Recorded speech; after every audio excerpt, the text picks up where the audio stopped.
Coffee Conversations with Greg J is on. This is where we have casual but compelling conversations, culturally relevant.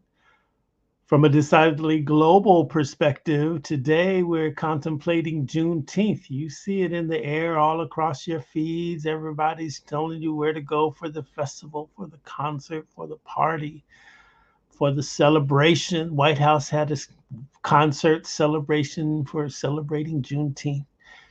As I'm watching all of this, right, I'm just wondering, okay, I think it's all great that arts and culture is advanced through all of these music performances and concerts and celebrations, but are we also contemplating the real history of Juneteenth, like taking a step back and understanding that piece of history in context of American history? What was really happening in those days?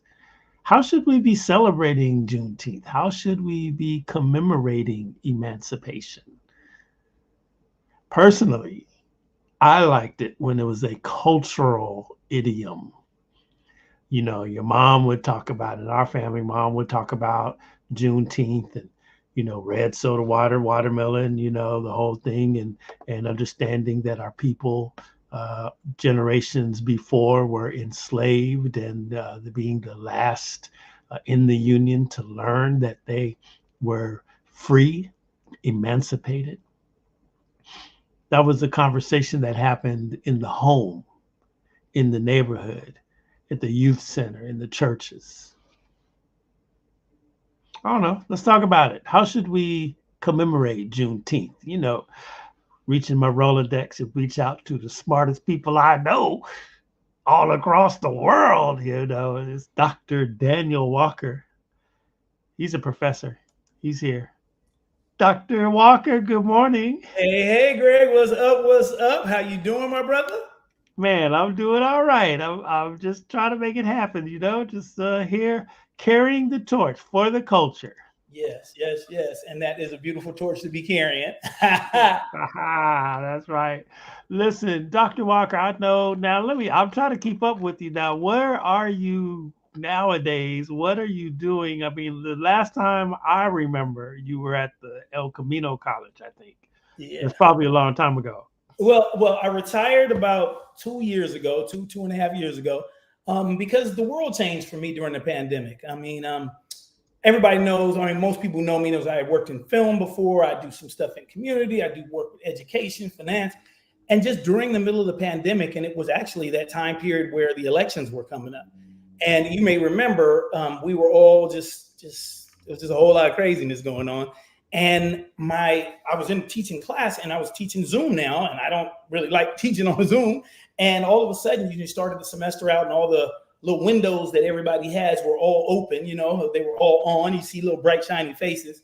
And as every day went on, less and less would come on, and then less and less. Then sooner or later, I'm up here doing a whole lecture to one person who's still on the Zoom. Yeah. And so I did something. I took my phone and I turned it around and I started to record my lectures. You remember this was going on. And all of a sudden, I went from 5 people or 6 people who were supposed to be in my class watching to it was 500 people watching one lecture. And then it was 5,000 people watching one lecture. And there was 27,000 people watching one lecture. And then it was 50,000 people watching one lecture. And really what that did was let me know that I still had a bigger voice outside of it, and I need to be freed of some of the confines. And the other part was I turned the exact, you could retire at 55, right? That's it. So my birthday, the last day of the semester, and the day I became eligible for lifetime benefits all hit the same day. Nice. I was out. You didn't have to convince me, break my arm, do nothing else. You did not have to convince me. But I also understood that, as you know, my ministry, my teaching has always been both in those 4 walls, but outside of those 4 walls. And so the ability to expand my voice, to be in other places, to let some of the things that I'm creatively making films to actually come to fruition, and then to be able to take some of these young people who used to be in my classes and now be a facilitator who connects them with opportunities and people. And they're grown now, and to be able to say, hey, you work for, you're into finance. I know somebody over here at Cambridge that you need to talk to and help you to be able to put in your career. And whatever it may be, that's kind of where I am now. So speaking, consulting, started my family real estate development business called Huff Creek Development Corporation. That's going to be very important about our topic today regarding Juneteenth, and I'm going to center that conversation because my family's from Texas. And the issue of Juneteenth was very real for us because it was that day. My family's from East Texas. Some of you guys may about the killing of my cousin James Byrd in January of 1998, lynched literally on a road next to our cemetery, Huff Creek Cemetery, where we have buried our people since enslavement. I mean, there are tombstones in my family cemetery that say born a slave, died 1921. Wow. That's history. That's how deep it is. And to all of us who come from East Texas, where there were, some people don't know this. And this is one of the things, well, let's go. You asked me what it is, but go. There's some things that we need to know about our emancipation and how we stood up and moved forward very quickly after it. So when we talk about it, I think it's a celebration day because it is that day in the Bible of Jubilee when you finally got freed. And I don't care what political situation confronts us today. We as a people, it's like you talked about when we used to do it in the house and we used to do it. We have to celebrate these days because it was collective effort of us to do the biggest thing that ever, it's the biggest thing ever. I don't care what you say. Okay, I got my painting in the net or whatever else. That's big, but us getting out of them chains was the big. And I don't think we should ever forget both that we had been in them, not because we want to be a victim, but to remember what can happen when politics is interesting and votes are interesting. And it was a vote that allowed slavery to happen, and it was a vote that allowed slavery to be ended. You get me? Or an interpretation of a Supreme Court decision. So that thing about legislative action, Senate, the president, the judicial branch, I think that Juneteenth makes us celebrate, but it also makes us very aware that those institutions at times can conspire against an entire group of people and create a system that no one questions for hundreds of years, even though on its face and on its back, it's inhumane. You get me? So let me ask you a question about that. Now, okay, so this is facts. You're telling us facts, but when we sit in these diverse spaces, now that it's a federal holiday and whatnot, it's in the main, it's in the town square. So you know what I'm saying? White folks are trying to figure out, okay, what is Juneteenth? And they're asking their coworkers, or maybe you're in a meeting. I was in a situation where I was asked to explain to a room full, I'm the only brother there, what is Juneteenth? And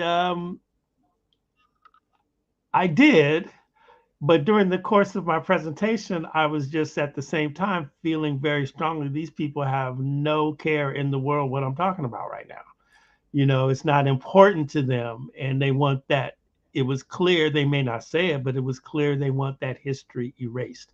What would you say to those people that are in these diverse situations that are being confronted with the question, explain Juneteenth to us?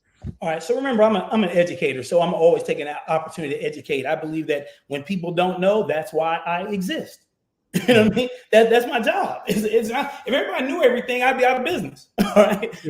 So my job is that there are people who don't know. So I think that our history is that important, that great, that every opportunity I have to be able to tell somebody about our history from our perspective. Now, if I talk about Juneteenth, the legislative and Abraham Lincoln, all stuff. No, I got to talk about the fact that there's a movement from the time we got here in 1619 to free ourselves. This was the culmination of it. And I'm proud of it. I'm proud of the fact that my people have endured, have strength.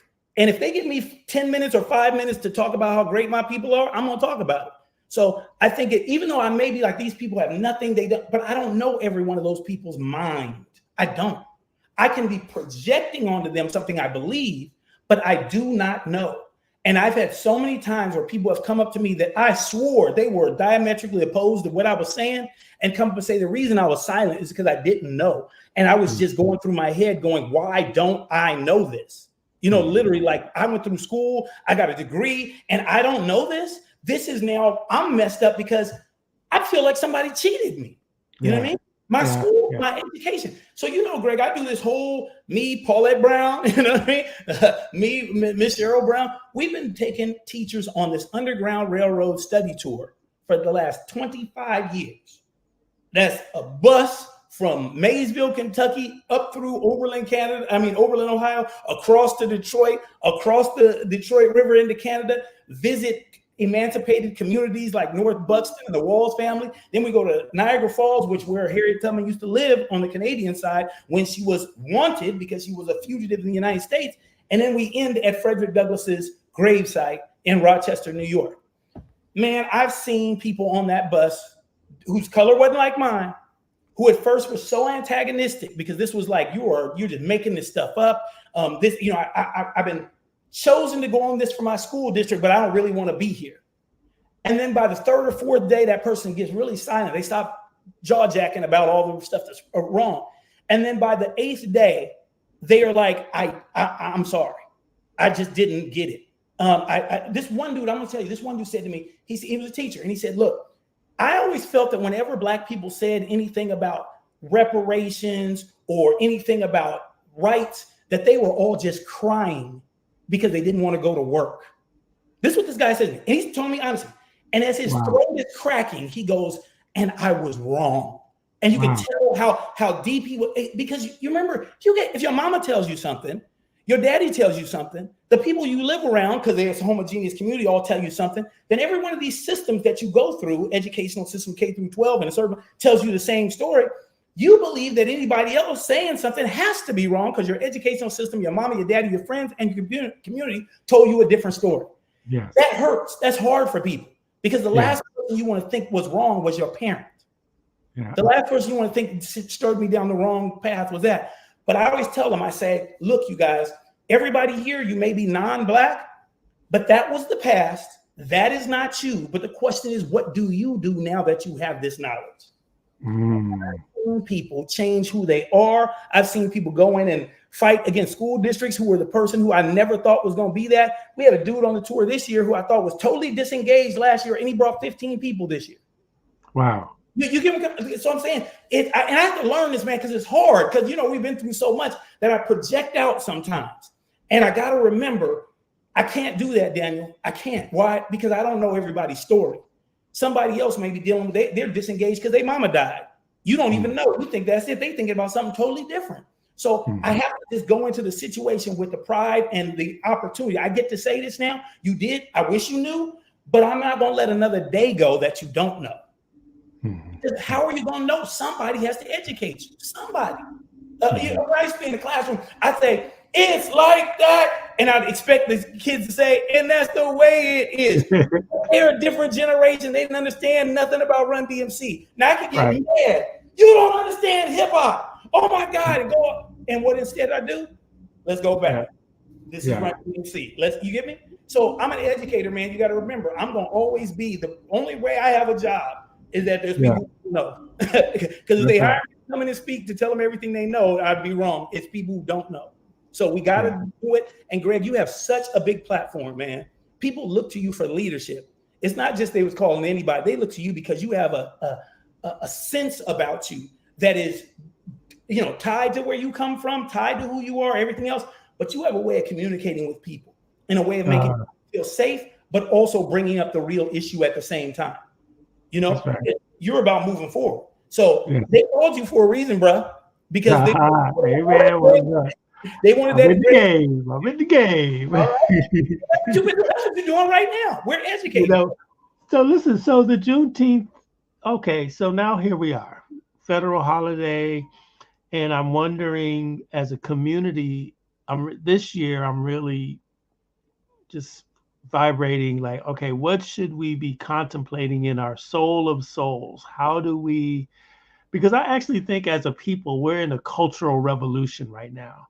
I really think that we're being portrayed in the main as these just violent, senseless people.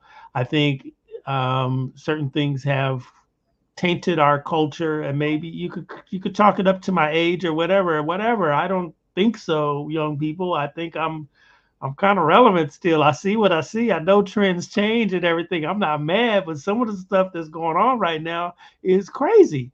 And to me, I just think it's the machinations of a larger system that's purposely trying to portray us in what I say is a negative light. Now, having said all of that, when we have this holiday, I really believe that they made it a federal holiday to pacify us in a time of very strenuous civil unrest. This country was about to explode in the wake of the George Floyd murder. And we got Juneteenth out of it. Okay, so here we have it. All right.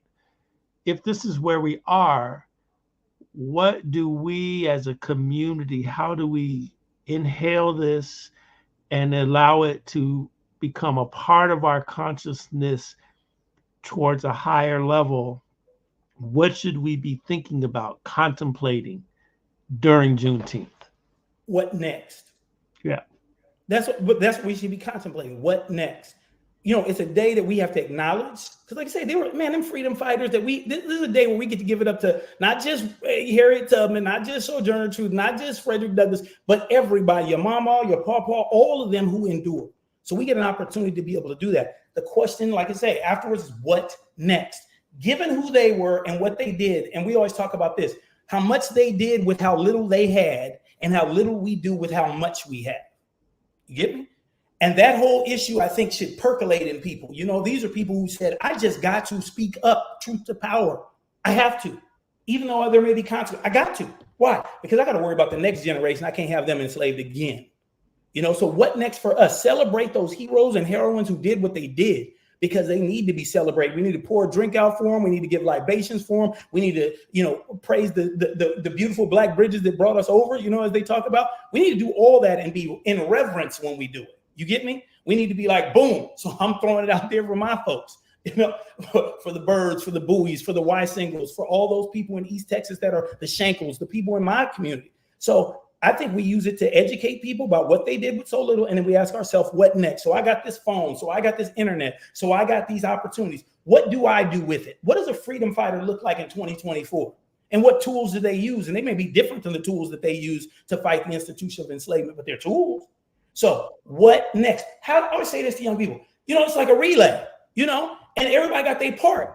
Well, like Greg, we were just talking about being a little older right now. You know what I mean? I'm ready to hand it off. You get me? Yeah. And the real issue is for the next group to say, and what am I going to do to extend it? Am I going to drop the baton? Or am I going to turn that corner like, here I come? You know what I mean? And out of all that people thought that I was, come back out in that end with my head held high, creating and innovating for a next wave. Mm-hmm. That's what I think Juneteenth says to people. Because we still believed in the midst of things that just, you know, it just, I don't know how they existed that way, honestly. You know what I mean? People call me a punk, whatever you want to use the word, but I don't know how you exist like that. I don't know if I have that strength. I know people always try to say I'm this, I'm that, I would have did this. I don't know if I could be on the bottom of that slave ship up for 8 weeks, shackled to other people next to me with excrement and everything else coming out, and get out and still have a halfway straight mind. You know, we talked today about post-traumatic stress syndrome. We talk about post-traumatic slave syndrome, that we have things that have come from both, not only that institution of slavery, but that other quasi-institution called Jim Crow that did not allow us to be fully free. So we have to be conscious of those things because we understand that they are a part of what has traumatized us. And then we got to come up with ways to be able to take that and turn it into energy and fuel for the next generation. It's young people, if they're watching, we don't remind you of this to make you feel like, oh my God, it's so terrible. And all those, no, it's to realize who you are, what kind of backbone you got, what kind of endurance that you have, what kind of, you know, code switching to help something move forward. You know what I mean? The people who can sit in the middle and be like, I'm the privileged one, but I still am keeping everybody, you know, ear open on what's going on. You know, the stereotype that we defy every day. Greg, one of the things, you said about how they try to portray us a certain way, right? You know, as violent. I ain't burned down a whole community in Tulsa about violence. I ain't burned down a whole community in Omaha, Nebraska, talking about violence. I didn't burn down a whole Rosewood, talking about violence. I didn't burn, you get where I'm coming from? I didn't burn down Memphis, you know, because a brother had a grocery store that was better than the whites and burned the whole thing down. I didn't do that. I didn't burn that. And once again, going back to knowing your history. So when somebody says something to you, you can be, boom, excuse me, I think that violent shoe fits on the other foot. Sure. I got historical evidence in every one. No time did we go about lynching people. Didn't happen. Didn't happen. Didn't happen. No point did we go around public Sure, spectacles. that was a big spectator sport too. That was like watching Yeah. the NBA finals. These people would gather together. Yeah. So don't talk about me about being uncivilized or savage or any of that stuff, because I know my history. That's why it's important. So you understand what they did. And when somebody tries to tell you you're inhumane or somehow you're not human, and you say, I never take nobody and put hot coals on their eyes. I never take nobody and expose them to the bees so they get, I didn't ever do, to build a hole in the middle of the ground so a pregnant woman could put her stomach so I could still beat her on her back and still maintain the property that was inside of her. I didn't do that. I don't got no history of that. Right. So I need to know my history so I can counter these stereotypes that people say. And Greg, when you're in that meeting or in that space where because somebody else doesn't know and you have to hit them with it. And then logic can prevail for some people. Some people, logic does prevail. It does, because they just thought I knew what I knew. There's other people who are in another boat. Sometimes you got to worry about them later. They may never get there. May never get there. But there's a lot of people who are in the boat just because they don't know. And if they did know, they would be like, okay, I can move differently. And we have to, I know sometimes we feel like as Black people, we got to entertain everybody. But this is our day, one of our days. And we need to tell people about what it was because they didn't know what they did to us too. Mm-hmm, mm-hmm. What part of the year is your Underground Railroad tour? It's right now. I just got off the last one 2 days ago. That's why I'm so hyped. Yeah, we got 4 I'm trying to go on that tour. I want to go. to that. Side note, call up Regina. I think we'll have a spot. Somebody always doesn't come, and then there's a spot. We got 3 more going. All right. Okay. I will hook it up. Okay. So, it's interesting when we consider history, right? And Juneteenth, we know that, the guy, Colonel Granger, came. If they came by sea to Galveston, Texas, that makes them Marines, by the way. I was going to let you know. Go ahead. Yeah. All the Navy does is transport the Marines, right? Right. That's right. So they arrive in Galveston and they're saying there's 2,500 slaves in Galveston. Okay, they get the word. But then it takes them some months to go across the Republic of Texas. So there's 25,000 or 250, whatever the number is. A lot of enslaved folks all across that East Texas and everything, And while you were talking about being on the slave ships and everything, I was just visualizing, what it would be like to all of a sudden find out that you're free. And you don't, it presents another problem because you don't know what to do. You've been on all your life in captivity. All of a sudden you get to walk and go where you want to go. And then they created systems to keep you from doing that. Once you became organized and everything. But I that region of the world, I always think about movement of the people. Like how did Black people move about this country, And so after Emancipation, after Juneteenth, generally in that region, these people are going, so Texas, up into Oklahoma, what is it, Arkansas, Memphis, just all along that Oklahoma, Texas territory, is when Black people are beginning to emerge and set up towns and communities and everything like that. And they're able to do that. I want to ask you about the Compromise of 1877. Is that the year with Rutherford? Year where Reconstruction's going to end? Yeah. So isn't it interesting that they're contesting a presidential election and the compromise, for the guy who, he said stop the steal. And so they compromise and they say, well, we're going to take all these rights away from Black folks. And so that's effectively the end of Reconstruction after Emancipation Day happens. Talk a little bit about that. I just find it's ironic we're in such a contested presidential area now. And then I look back to what happened around the era of Juneteenth and the immediate years after. Well, I want to say this. They told us a lie. They told you a lie. They told me a lie. They told everybody a lie. It didn't run down the way we usually think. So I want you to lift up a word called Texas Freedom Colonies. Texas Freedom Colonies. I want your viewers Google the word Texas, the phrase Texas Freedom Colonies. I'm going to give you a stat. In 1865, Blacks owned 2% of the land in Texas. By 1920, they owned 31% of the land in Texas and over 50% of the land in East Texas. In East Texas, there were 577 autonomous Black communities that were created between 1865 and 1921. Totally going against anything that people have told you about. We didn't know what we was doing. We didn't know how to get it together. My family, the Hadnots, the Birds, the Adams, the Y singles were part of that. If you ever watched Henry Louis Gates' show about finding your ancestry, watch the episode with Michael Strahan, because his family is from the little county right across from mine. I'm from Jasper County. He's from Newton County. His family are the Shankles. That's also part of my family. We're married into Shankles too. They had a whole community called Shankleville. You can go visit it today. You can look at it on the internet because they're redoing it. You can go and they do a whole dramatic and actors and all that kind of stuff in East Texas. And I'm saying all this too because these people still have a lot of their land rights. And because of there's a new discovery of shale fields that go from Oklahoma all the way down to Louisiana and Texas, all of these big oil companies are trying to get everybody's land now because it's a shale field. We used to draw oil a different way, but now it's fracking. And it's one of the largest shale fields in the world. So they're knocking on everybody's door, asking people, will you sell? Will you sell? Will you sell? Because they want the rights from under it. But they're called Texas Freedom Colonies. And there's a sister she used to be at Texas A&M, but now she's at Virginia Tech. And she's the person who is like been leading this whole charge because she had, just like me, a kind of interesting experience. Her name is Andrea Roberts, Dr. Andrea Roberts. And she has created a database of these things. They've been able to identify like 270 something of them that are active. These people study their history. They have these history festivals for their community every year. And they've been doing it since the 1800s. Like I say, they've been lying to us. We've been doing way more.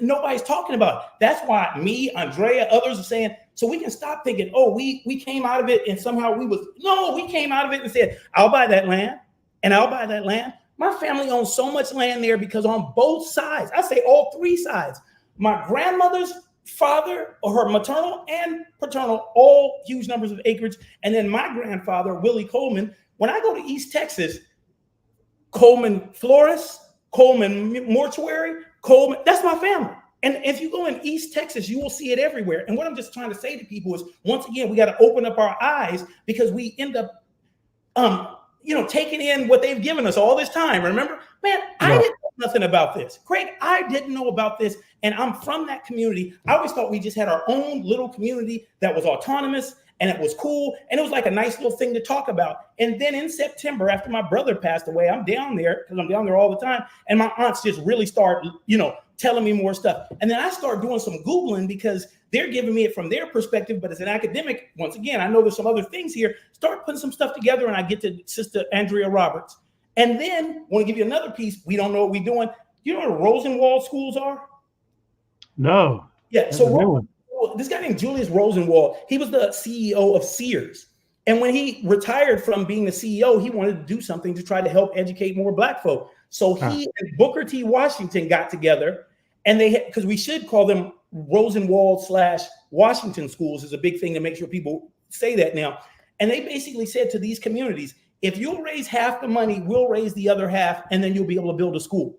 5,000 plus African-American communities raised the money and built their Rosenwald schools. What I'm saying is this is right after slavery. And they went and said, I'll get the money and match. I don't care if it's bake sales. I don't care if it's selling timber. I don't care whatever it is. I'm going to be the one that does that. So once again, I don't care if you even give me a seat in your schoolhouse. 5,000 plus of these schools are created. There's only like 200 something of them left. And one of them happens to be right next to my grave, the cemetery in my little place called Huff Creek in Jasper County, Texas. I'm talking, man. That's why we got to talk about this. We got to educate when this is going on because they lied to us, man. You got to question everything, man. The first Black female millionaire was Madam C.J. Walker. She wasn't. You don't hurt it. And her name is Annie Turnbull Malone, who Madam C.J. Walker worked for. They both became self-made millionaires. You guys get what I'm saying? We don't have to they get us thinking we only got one in some when we really got a lot. Why? Because segregation meant that we had to bank for ourselves. It means we had to have insurance companies for ourselves. It means we had to have grocery stores for ourselves. It meant all that stuff. and they get this lie to us that acts like we didn't know how to be self-sufficient. They wasn't giving us nothing. Right. I mean, nothing. You know, that nothing. We were self-sufficient because we had been the ones who ran the whole farm anyway. Talking about we didn't know how to do it. I know how to build a house. Why? Because I just built your house. Know how to build a road. Why? I built your road. Know how to make a farm. Come on. So I'm just saying we got to remember that as Black folk to understand why would they lose that skill the next day? They understood it. And that freedom, oh, they knew something about freedom. They had watched that dude who owned them explore freedom his whole life. They had seen a model of what it was. So we got to understand, we got into action, man. When we got emancipated, it was on. I mean, we really went off, and that's great. You talk about like, what have I been able to do since I've been not being a professor? You know, I've been traveling, and traveling has been like all these places that I've heard about or even taught about, but now going and getting in the weeds, just like Black Wall Street. And once again, we're talking about Tulsa, but man, we could go Hayti, North Carolina. We could go Auburn Avenue in Georgia. We could go, you know what I'm saying? You go down the line. We had them over and over and over again. So I want young people or even our age to understand it's in our DNA. It's not an exception. If it's just one Tulsa, it's an exception. Nobody else knew how to do it. When it's Auburn, Hayti, you start going to all these Black communities. Now it's what we do versus getting back with mine. I thought I was this one little community. And you would think that I would be like may say, oh, I'm mad because I found that there's 576 others. No, I feel great about it. Why? Because that shows who we are. It's in our DNA. It wasn't just my great grandfather happened to be some enterprising person. Everybody in that community was enterprising. You know? And so you mentioned the different communities and everything like that. It is very interesting how we came out of this enslavement, established communities and townships, and even, one of the stories that I actually last year discovered, and I did a little research. I stopped because I just don't think that I can make the right connection. But in Oklahoma, when the formerly enslaved were beginning to appear, there was a group of white folks that were saying, okay, what are we going to do about all these Black folks, And so they began to build systems that would help them establish Black cities, like Boley, Oklahoma. And there's a bunch of them all up and down that general area across multiple states, I think even down into Texas. But one of the banking institutions that came out of that were Farmers and Merchants Bank. Exactly. In Long Beach, we have a Farmers and Merchants Bank. And I was just like, yo, is that? And the founder's name is Daniel Walker. You know that, don't you? Huh? The founder's name is Daniel Walker. Oh, yeah, sure, that's right. No, I always stand by that one on Pine, and it has the founder's name, and I always stand right by it, and I feel like that. And sometimes I've called them one time, and I said, it's Daniel Walker. And they were like, wow. No, literally, it's the Walker family. Not my Walkers, but yeah, just throwing it back in with Farmers and Merchants. Keep going. That's right. That's right. Wow, so funny. This is very, very interesting to see how this whole thing happens. Do you believe that when the president Abraham Lincoln made the Emancipation Proclamation, was it like this because he was just this magnanimous guy that they portray in history, or was this like a move of politics or a act of war even because he's hitting them in the pocket? I think everything about him was questionable, but I think he's like many politicians. So people need to know Abraham Lincoln's first design was that the Blacks would be freed and then moved to Central America. Okay, so right where the Panama Canal is, the notion was, you can Google it anyway. It's been in the New York Times, but Abraham Lincoln colonization. So that was his initial thing. Frederick Douglass and a number of other people started getting in his ear and was like, we built this country. We ain't going nowhere. You don't have us build all this stuff. Now you want us to go somewhere else. No, we ain't doing this. So that then pushed him, because Frederick Douglass was also pushing him to let in Black troops because they weren't for the first 2 years of the war. That wasn't the case. The Emancipation Proclamation comes around 1863, January 1st, says that all people held in bondage in these states that are in rebellion against the Union are henceforth free. That's waffling right there. It's only in places that are in rebellion against the Union. You guys know there were 17 states that had slavery. 13 of them joined the Confederate States of America. The other 4 did not. And because Abraham Lincoln didn't want them to join and switch over, he kept slavery allowed in their states, because the minute he would have abolished it in their states, they would have then joined the Confederates. But he kept them as these four slaveholding states in the midst of that. So he's still waffling. Next thing you know, you get to the point where the question, what are we going to do with these folk? Let's say 40 acres and a mule. So a lot of people don't know this, but we did actually get 40 acres and a mule for a second. It's called the Port Royal Experiment. It's Port Royal, South Carolina.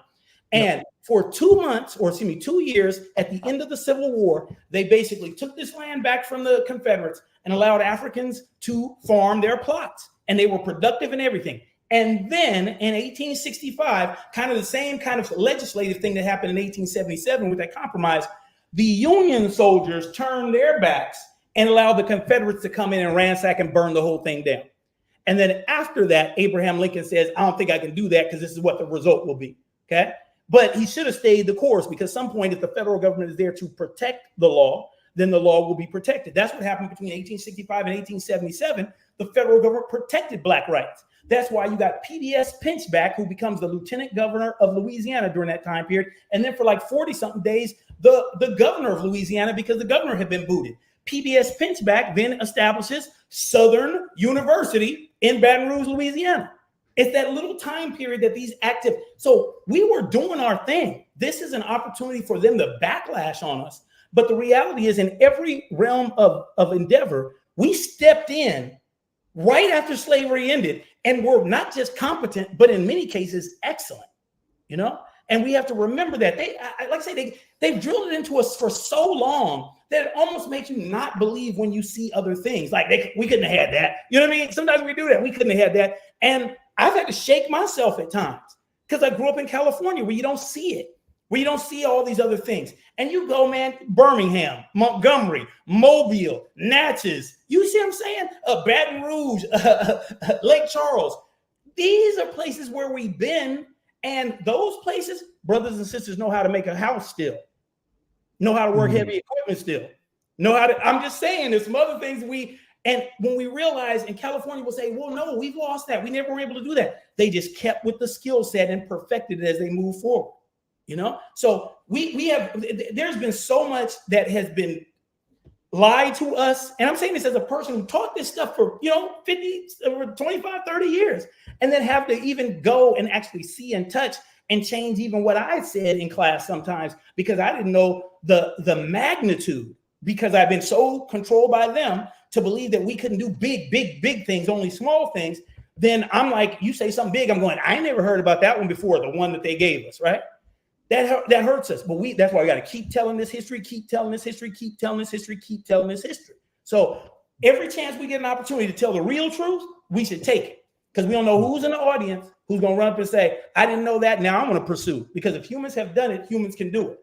When I told you, what am I doing? So now I've opened my development company, my real estate development company, and it's called Huff Creek Development Company. Huff Creek is the community that my family came from in Jasper, Texas, where they accumulated over 1,200 acres on one side and like 1,500 on the other side.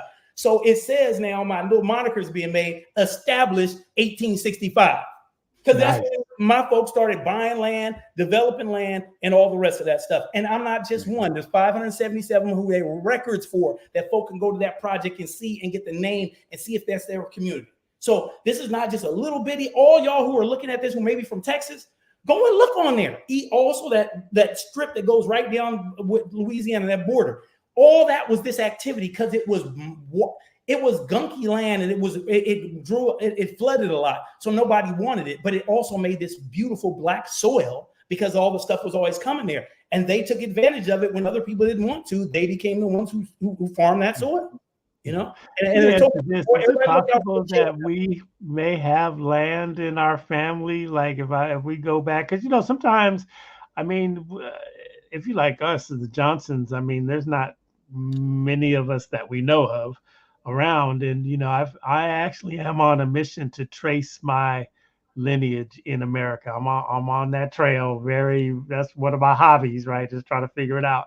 Is it possible that somewhere down there in Texas we have land? Because a lot of times after this happened, Black folks got their land. They were telling, but it was taken away from them. or Mhm. the records weren't kept in a very good, good manner. We have to do some detective work to find out where our kinfolk are buried, in the I remember I was at Port Royal. I was stationed right there in You Beaufort, know what I'm South saying? Carolina, and I remember seeing the black graveyards. I mean, you'd be walking along the road and you look in the woods, you're like, wait, that's a cemetery, and it would be a black cemetery.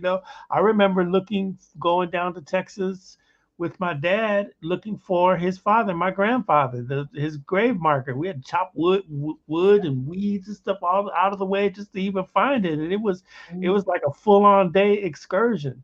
Do you think that there's possibility of still having land down there in the South? Oh yeah. Especially all of us California people. Listen, you guys, the migration pattern to California was Arkansas, Louisiana, and Texas. Meaning, not saying that people didn't come from other places, but the pattern was primarily that. Just like North Carolina the pattern was to go to New York. You know what I mean? It's just different. Mississippi, the pattern was to go to, guess where? Chi-town. Okay. But our diaspora in the South is primarily, once again, there's people from other places, but primarily in the Great Migration, it was Arkansas, Louisiana, and Texas. It's called heir land, HEIR land. Many times people have put it in a trust, and it means nobody can sell it. It's just the heir's land. So somebody might want to watch a documentary that's on Netflix or Amazon right now called Silver Dollar Road. Have you got a chance to watch that one? I It's about haven't. it's about a family right there in South Carolina who this is their land, but then what has happened in terms of their fight for the land and what has happened in terms of even two of the main characters in the documentary, these two uncles, ended up being, because they stood on the land, ended up being arrested for standing on the land and then held in jail for almost 10 years. This is happening right now as we speak for this. I mean, this is not some 18 whatever, but it's a story that starts in the issue of enslavement, turns into a person having this land, turning into heir land, and then these interesting battles that people are fighting. So I want everybody to watch that. Silver Dollar Road, I think is it. And it'll give you some sense of, yeah, you probably do own something. And it's not a lie when your parents say, we used to have this, or we used to have that, or we had a farm. It probably is true. And you can go on land records. The great thing now is you can look up land records now. You can go to a county and you can basically pull up all the land records for every 10 year during the census online. And so I'm able to look out and just go, I can literally say this. This is the street my grandmama lived on in Jasper. This is the street my great grandmother lived on. This is the property.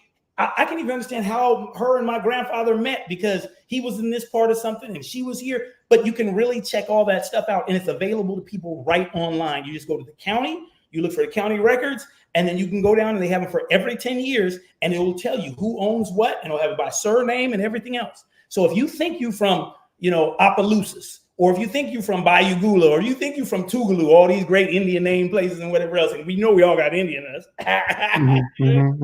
Literally, for people to understand that even on those reservations, a lot of us, it wouldn't lie when your grandmother said you had Indian in you. Because think about it, the two most oppressed groups, and they right next to each other, they gonna find kindred spirit. Sure. So, but I'm telling people, go down that local history. I know everything's getting so crazy. We got all these things in social media. Go down there and touch the land and just, just touch it. And as you said, you go in there, you had to chop through, but when you got down there, you said, this is our people, didn't you? Yeah, that's right. Because you were like, that's mine. Yes. They didn't throw us away. You know what I mean? And that's what we got to be doing. All of us who live in the West, the North, we got to be going down, especially some of us who have a little bit of means, if you know what I mean. Some of these places, they just need a little fence around them. And it will be, it might not even be, but it just needs that. Some of them just need a contract for somebody to mow it, but the people have gotten old. And maybe for $100 a month, you pay the dib for the person to mow the cemetery each time. I'm just saying there's ways, man, the last time when we went down with my brother had passed away where my mother was killed on September 29th by a hit and run driver this year. And then, I go down to bury my brother where we bury us all. Yeah, we bury ourselves there in Jasper. That's still it. That's my mother's buried. That's why I'm going to be buried, everything. And it was in that time where I was so broken that my aunt opened up this whole other world to me when she started just going around, walking to every one of the tombstones and saying, Daniel, that's such and such, that's such and such. Boom, he lived over here, he did whatever. And then my other cousin just started, and they know I'm a historian. They know what I do, but they were just like, now here's the deep down, this is a different thing. And their community history tied with what I know about the bigger picture, how things fit, oh man, it's turning into some great stuff. You know what I mean?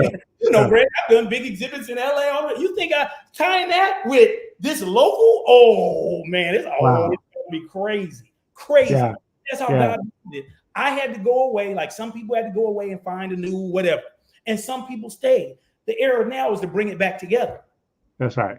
Bring it back together. So we do. And Dr. Daniel Walker, I mean, this is such a fantastic time together. I want to bring you back. There's so many things. There's so much more. Hey, you can bring me back to talk about freedom communities, and we can bring on Dr. Roberts and just have her talk about it, man.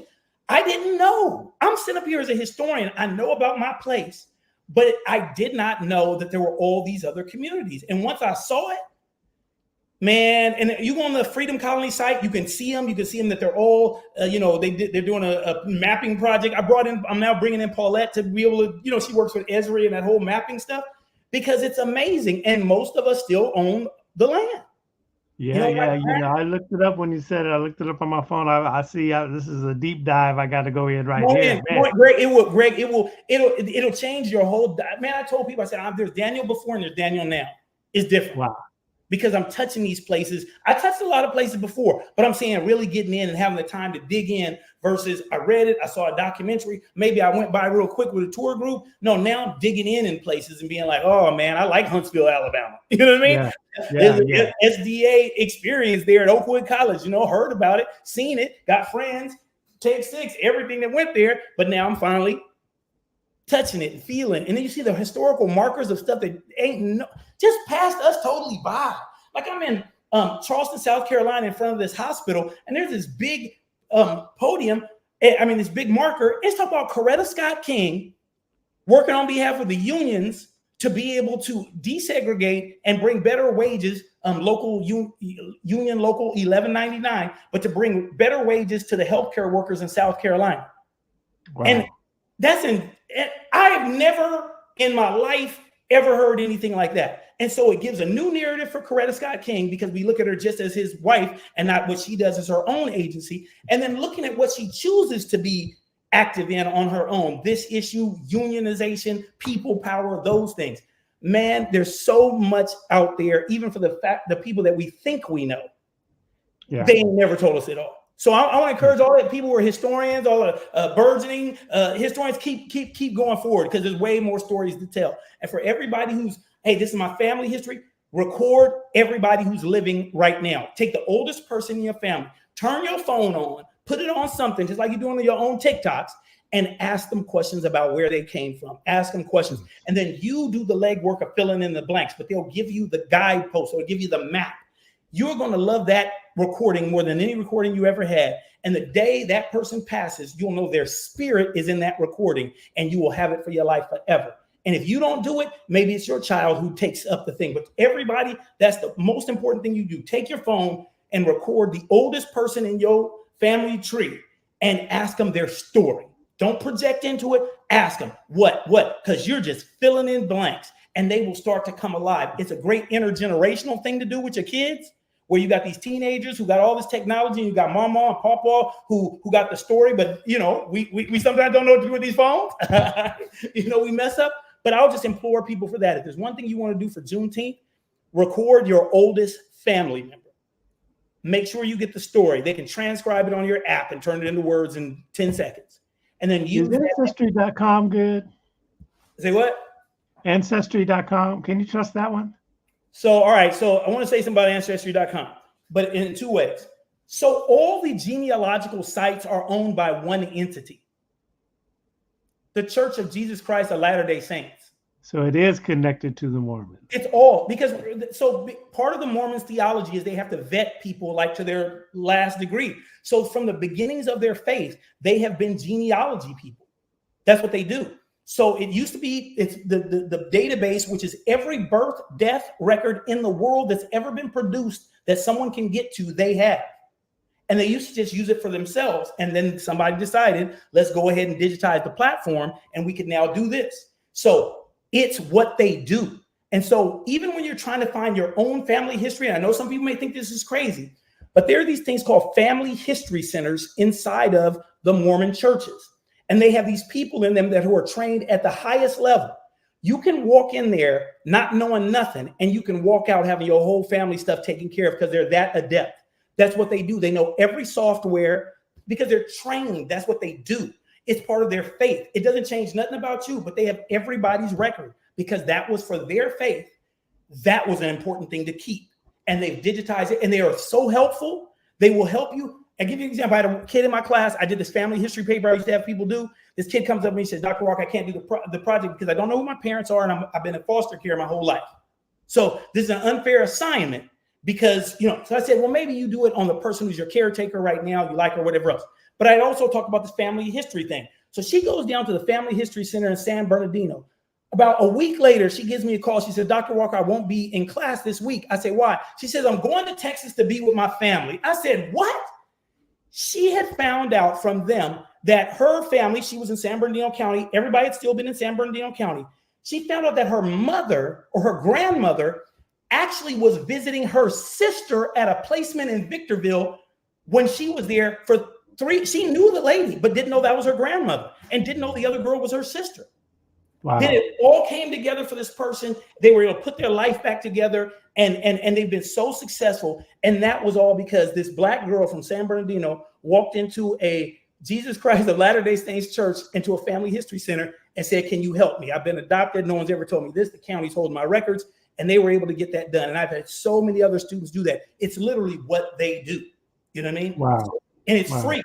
They don't charge you anything. And like I said, they know all the apparatuses. They know all, because they're the ones who sponsor them all. I mean, they know how to get in left and right because they do this stuff. And they take it on as a challenge. Like they come in, you go and you say, I'm trying to find, they like, and then they go in because everyone for them is, I got to utilize my skills. Usually they do public history sessions 5 to 8 on Wednesday nights where people can just stop in.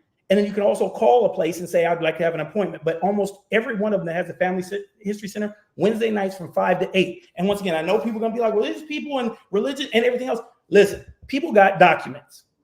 And you're going to have to get your documents from a dude who used to own you. You get where I'm coming from? The document's going to end up being somebody who you might not on face trust because that county didn't care about you, that whatever else. We got to find where the documents are. And sometimes you don't have to reinvent the wheel when somebody's there. Just like, I know where you want to go, but I know how to get to those places easier than you do. And I can get there in 5 minutes, which you're going to have so many roadblocks. You might not get there in 5 years because you just don't know the right. It's kind of like AI. If you don't know the right prompt, you ain't getting the thing out. And these people, this is what they do. It's their literally. So go to a family history center, get past your, somebody else, white, whatever else. You're trying to get in your genealogy, and I'm telling you, they get down in it. Okay. All right, that's good to know. Good to know. I'm on it, Captain. Thank you. Yes. All right. So record the eldest person in our family, and what else? Family history center. Okay, family history center. You do those. Celebrate. Yeah, celebrate. Tell your story. You know what I mean? Walk with your chest up. You know, don't walk like we used to be a slave, like we emancipated freemen. You guys know the name Freeman? Yes. That free man. So walk around like you an emancipated free man who has given so much to this country, and you still got much more to do. And if they don't recognize it, your people gonna recognize it. Even if it's at the house when we just talking about it around the table, right, Greg? That's right. That's what's up. All right, y'all. Coffee Conversations with Greg J, Dr. Daniel Walker. We're contemplating Juneteenth in this season. Real quick, I just divert, but I gotta hit you with what it's still Black Music Month now. Yes. So who's your historical Black Music Month moment for today? For today, I'm